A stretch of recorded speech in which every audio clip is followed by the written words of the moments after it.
Kita buat begitu supaya tidak terprovokasi, supaya tidak rusuh. Kira-kira jelas tidak? Paham tidak? Ini pemerintah jarang ngaji sih. Jadi dia nggak tahu tuh kenapa sholat, kenapa zikir, saudara. Baik, jawaban yang keberapa sekarang? 6. Saudara, 6. Dari mulai jembatan Semanggi sampai patung kuda itu terbuka. Sehingga untuk mengontrol, memonitor, dan mengawasi mudah. Dengan drone, dengan CCTV. Jadi kalau ada provokator bisa terlihat, saudara. Lebih mudah. Dan nggak sampai di situ. Tadi sudah saya sebutkan. Mobilisasi mobil keamanan, mobil logistik, ambulan. Itu lebih mudah. Kalau ada yang sakit, dijemput, bawa ke rumah sakit. Simple. Nah itu sebetulnya yang kita mau lakukan. Jadi jangan kemudian pemerintah berpikir negatif. Oh ini mau subversif. Oh ini anti Bhinneka Tunggal Ika. Oh ini mau kudeta. Kalau mau kudeta nggak bawa sejadah. Masa kudeta bawa sejadah? Nah, kalau kudeta bawa senjata, saudara. Kita nih mau bawa sejadah. Untuk apa? Kira-kira jelas tidak? Paham semua? Oh ada yang jawab, ya Habib, tapi kan itu mengganggu ketertiban umum. Kan tadi udah kita jawab. Itu kan tergantung kebijakan pemerintah. Kalau pemerintah mau duduk dengan kita uraikan alasannya. Kalau alasan ini mereka terima, tinggal diatur, saudara. Tinggal diumumkan Jumat besok libur. Buktinya, beberapa gedung dan restoran yang ada di sekitar Sudirman Tamrin, kemarin sudah ngumumin libur, tanggal 2 Desember, saudara. Belum disuruh udah libur. Apalagi disuruh. Nah ini kan kesempatan, tinggal dihimbau. Untuk demi ketenangan, kelancaran, kita himbau supaya gedung-gedung perkantoran, semua perhotelan yang ada di situ. Kalau hotel sih suruh laku, sudah. Hotel di situ malah laku. Ini sampai hari ini Anda mau cari kamar hotel di Sudirman Tamrin, udah nggak dapat, udah di booking semua. Loh sama siapa di booking? Orang-orang dari Sumatera, dari Kalimantan. Itu nge-booking mau nginep tanggal 2 Desember di Jakarta, saudara. Jadi mereka tidurnya di hotel, keluar ikut sholat Jumat. Berarti yang ikut sholat Jumat miskin apa kaya tuh? Nah, tapi kata Ahok dibayar 500.000 per orang. Masya Allah. Ustadz emang dibayar, Ustadz? Katanya Habib Hasim dapat 2 juta nggak bagi-bagi nih. Astagfirullahaladzim. Saya mau tanya jamaah di sini kemarin yang ikut, dibayar gak? Dibayar gak? Dibayar gak? Kata Ahok dibayar. Masya Allah. Nah, kenapa Ahok bilang dibayar? Saudara, sebab biasanya kalau Ahok ngerain orang demo, ngebayar. Nah, karena dia biasa ngebayar, dia bingung. Kok ada orang banyak turun nggak dibayar? Nggak mungkin. Nah, kenapa? Ini yang disebut maling teriak. Dia yang biasa bayar orang, dia tuduh kita yang bayar orang. Saudara, kira-kira jelas tidak? Paham tidak?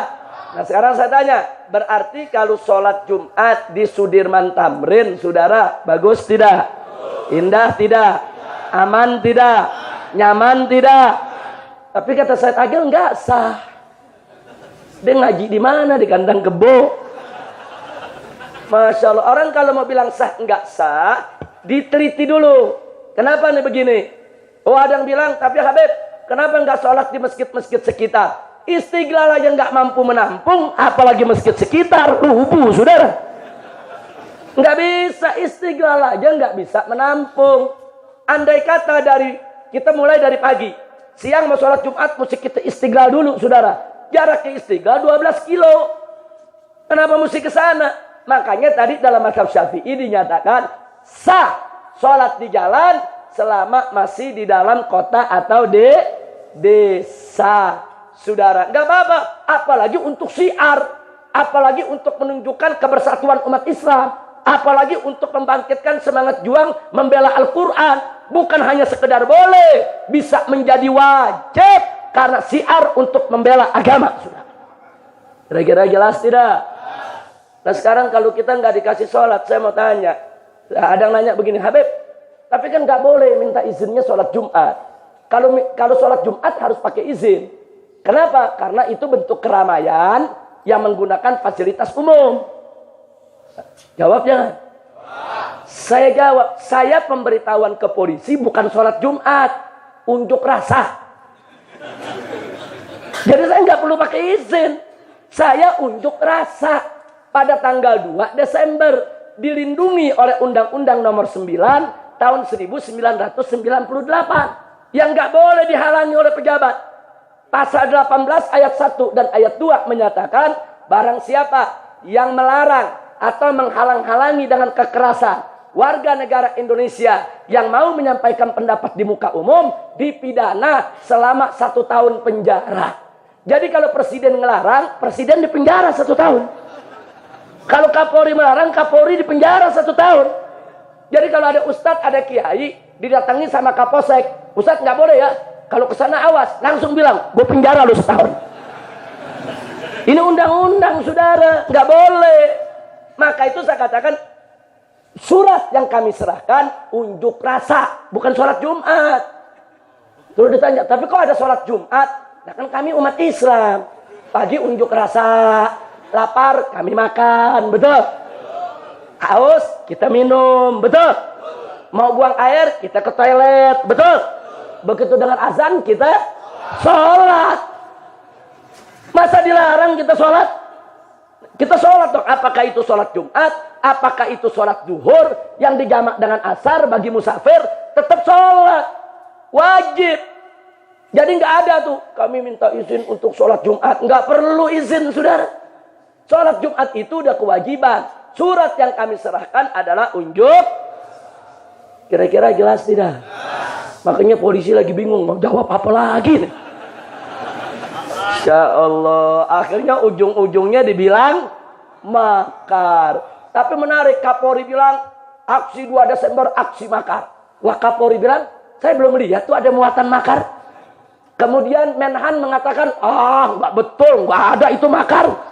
Menko Polhukam mengatakan aksi 2 Desember itu resmi, bukan liar dan nggak ada makar di dalamnya. Kapolri jangan berlebihan lah. Dia media pada ribut. Alhamdulillah. Allahumma salli ala Sayyidina Muhammad wa ashirin zalimin bil zalimin. Allahumma salli ala Sayyidina Muhammad wa ashirin zalimin bil zalimin wa akhrijna min bainihim salimin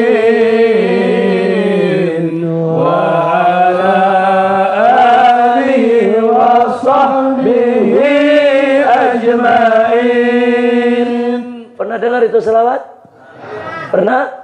Allahumma sholli ala Sayyidina Muhammad. Ya Allah, limpahkanlah selawatmu atas Nabi Muhammad. Wa azghiril zalimin bil zalimin. Bikin sibuk orang zalim dengan orang zalim. Itu doa luar biasa, bikin sibuk. Yang zalim sama yang zalim. Biar zalim sama zalim ribut, zalim sama zalim bantah-bantahan, zalim sama zalim biar dia ribut. Jadi tidur kita nyenyak. Alhamdulillah. Ini mulai dari 4.11 kemarin. Presiden tidur nggak nyenyak. Kapolri tidur nggak nyenyak. Alhamdulillah saya tidur nyenyak. Alhamdulillah. Jadi wa asghiril zalimin bid zalimin. Bikin sibuk orang zalim dengan orang zalim. Wa akhrijna min bainihim salimin. Dan keluarkanlah kami ya Allah dari tengah-tengah mereka orang-orang zalim tadi dalam keadaan salimin, selamat insya Allah. Nah kira-kira yang saya sampaikan jelas tidak? Nah itu argumentasi kita. Artinya kalau polisi punya argumentasi lain silakan. Kalau polisi punya saran silakan. Tapi yuk kita duduk diskusi. Jangan bicara di media. Jangan teriak-teriak ada makar. Jangan panik, jangan. Ayo duduk. Bagaimana Kapolri dengan jajarannya maunya bagaimana? Kalau dia katakan Habib jangan di HI. Oke, kalau bukan di HI di mana? Kita tanya, oh di Istiqlal aja Habib. Kan nanti kita jawab. Oh kalau di Istiqlal kami keberatan karena bla bla bla bla bla. Dia punya tawaran di mana? Oh Habib di Senayan, oh Habib di Monas, oh Habib di DPR atau di mana? Atau mungkin nawarinnya udah dalam istana aja Habib. Ya boleh-boleh aja. Namanya juga nego, tawar menawar, betul? Begitu Kapolri bilang dalam istana aja Habib, jadi. Udah langsung jadi itu saudara. Nah, jadi artinya saya tanya, segala masalah bisa gak kita musyawarahkan? Duduk musyawarah. Jadi kalau dia nawarin di istana, alasannya apa? Saya di HI, alasannya apa? Kalau dia menawarkan di Istiqlal, alasannya apa? Jadi kita adu argumentasi. Nah, mana yang argumentasinya terkuat, terbagus, dengan solusi yang paling bagus, yaitu yang harus kita sepakati sebagai keputusan di antara kita. Setuju tidak? Setuju tidak? Nah, sampai hari ini kita belum ada kesepakatan. Bagi kami GNPF, selama tidak ada kesepakatan, kita tetap duduk di HI Sudirman Tamrin. Jadi kita tunggu. Nah kalau nanti ada kesepakatan lain, saudara harus kita bergeser. Kita nggak keberatan untuk bergeser. Tapi dengan syarat, satu, tidak boleh membahayakan keselamatan jiwa peserta aksi. Itu syarat mutlak. Kalau kita mau dipindahkan ke daerah yang membahayakan jiwa mereka, saya tolak. Ya, nah, jadi kalau ada solusi, ayo sampaikan. Jangan ribut di media, bilang makar lah, bilang yang aneh-aneh lah, bilang ditunggangi aktor politik lah, saudara. Enggak, ini murni gerakan untuk membela Islam, membela akidah, membela Al-Quran. Karena agama kita sudah dinistakan. Kira-kira jelas ya? Nah kemudian Kapolri keliling, ke kiai-kiai, ke Habib-Habib, ke orang-orang tua, wah keliling. Begitu keliling maksudnya, ya sudahlah nasehatin Habib Rizik, nggak usah pakai sholat Jumat di Sudirman Tamrin. Tapi luar biasa. Padahal saya nggak pernah janjian. Itu orang tua jawabnya apa? Jawabnya gagah-gagah. Orang-orang tua nih. Pak Kapolri nggak usah kuat ya. Saya gurunya Habib Rizik. Saya bisa panggil Habib Rizik. Saya bisa nasihati. Saya gewer juga bisa. Tapi syarat tangkep dulu Ahoknya. Jadi kata orang tua, kalau Ahoknya ente nggak tangkep, mana bisa gua nasehatin? Kira-kira jelas gak? Nah, ternyata orang-orang tua kita bagus gak? Gagah gak? Makanya dia bingung sudah. Dia datang lagi ke Kuitang, kasih sambutan, baru naik orang udah pada teriak, tangkep Ahok, tangkep Ahok. Pusing dia di mana-mana saudara. Masya Allah. Lah kok Ahok yang kita tuntut saudara? Kenapa jadi presiden sama Kapolri yang muter-muter? Muter sono, muter sini, muter. Kan mestinya yang muter kayak gangsing Ahok, saudara. Nah kok dia yang muter kayak gangsing? Ini masalah sebetulnya nggak menjadi besar kalau Ahok ditangkap, selesai. Betul? Betul? Nah makanya kita bertanya, kenapa sampai sekarang nggak ditangkap? Berarti ada sesuatu. Berarti ada udang di balik bakwan. Bukan, kalau udang di balik batu belum mateng. Udang di balik bakwan tinggal makan. Alhamdulillah. Kira-kira jelas tidak? Paham semua? Nah, di sini saya mau ingatkan lagi seperti yang saya sampaikan waktu itu. Waktu kita baca surat Al-Maidah, pengajian 3 Jumat yang lalu, saya ingatkan, kita jangan hanya terpaku kepada surat Al-Maidah ayat 51, tapi lihat juga janji Allah pada surat Al-Maidah ayat 52. Ingat gak waktu itu kita katakan Allah berfirman dalam surat Al-Maidah ayat 52, fa asallahu an ya'tiya bil fathi aw amrin min indihi. Jadi kita sampaikan ini sebelum aksi 411 waktu itu. Kita sampaikan bahwa Allah berjanji kalau umat Islam serius, orang-orang beriman membela daripada agamanya, fa asallahu an ya'tiya bil fathi. Maka janji pertama, Allah akan berikan kemenangan kepada orang-orang yang beriman. Dan ada satu yang lebih menakjubkan lagi, au amrin min indih, atau Allah yang akan mengambilkan keputusannya sendiri, saudara. Ini kalau sudah dikatakan keputusan sendiri, ini kita nggak bisa tebak apa yang akan diputuskan oleh Allah. Dan itu terbukti.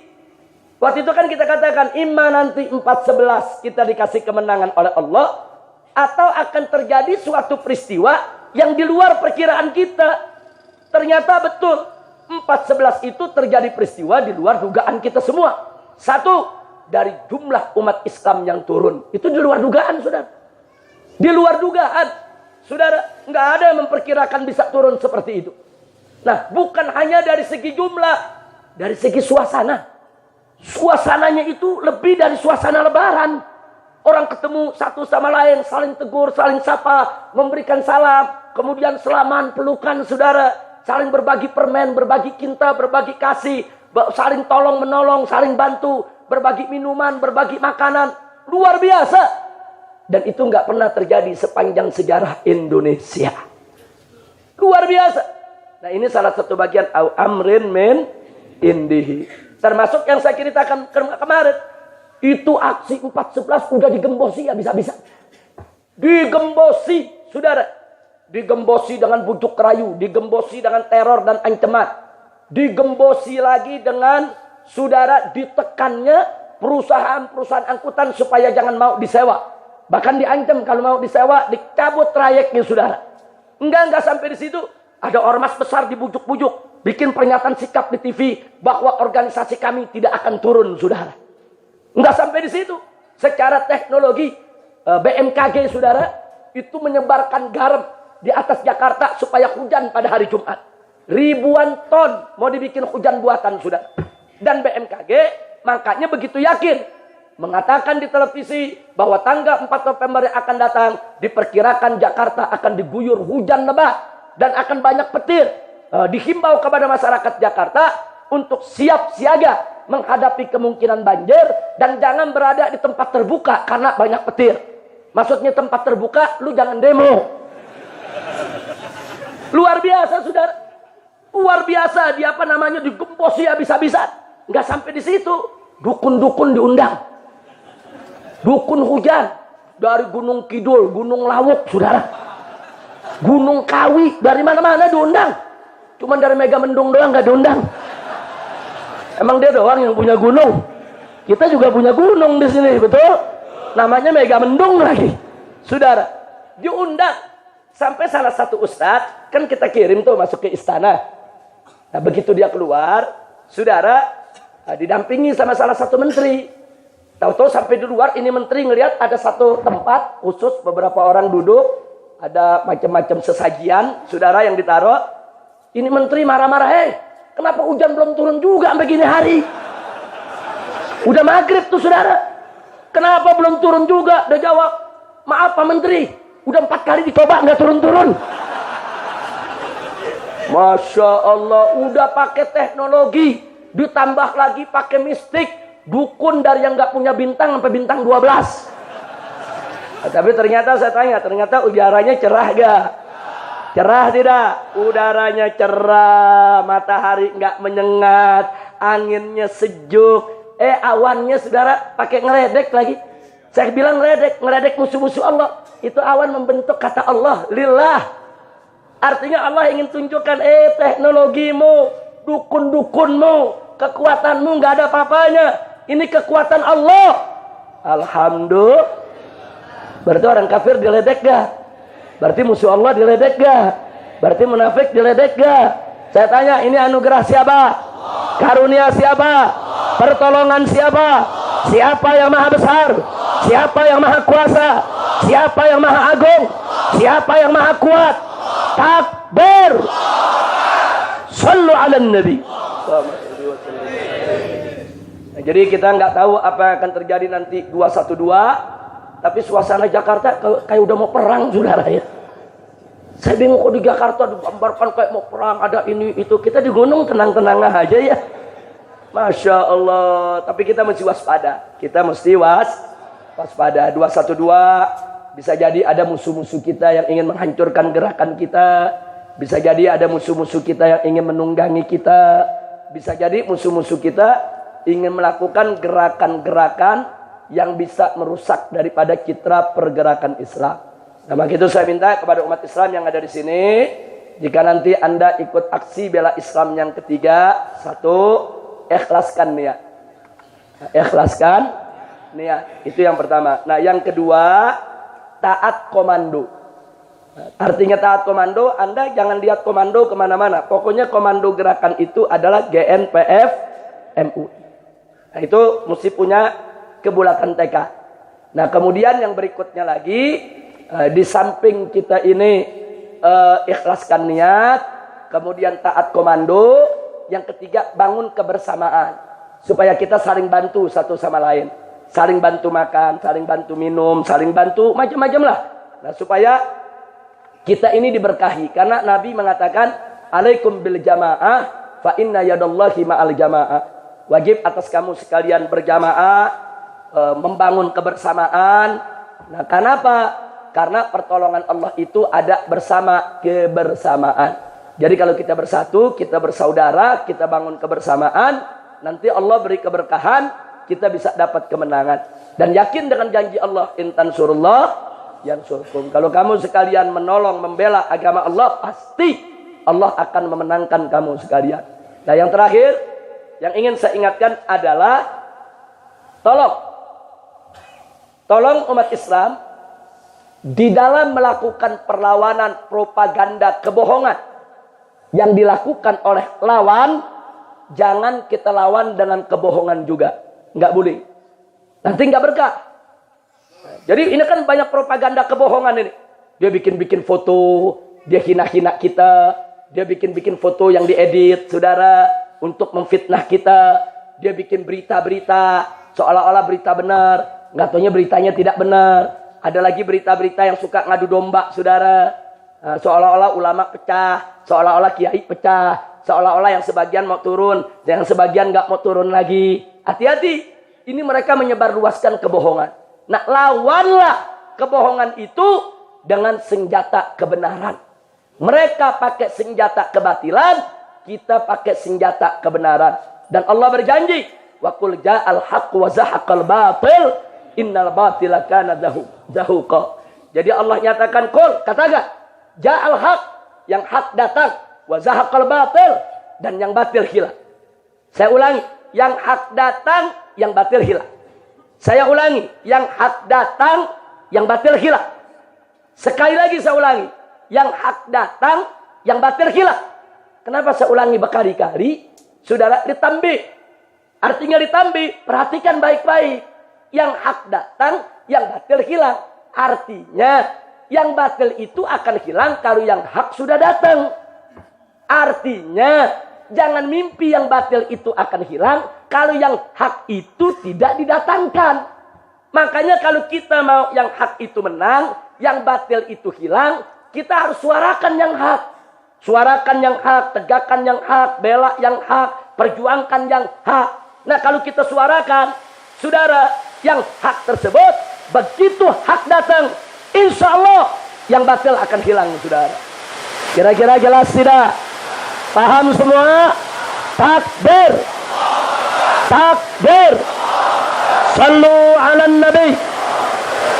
Nah, itu saja yang bisa saya sampaikan pada hari ini. Ustaz Asep, mana Ustaz Asep?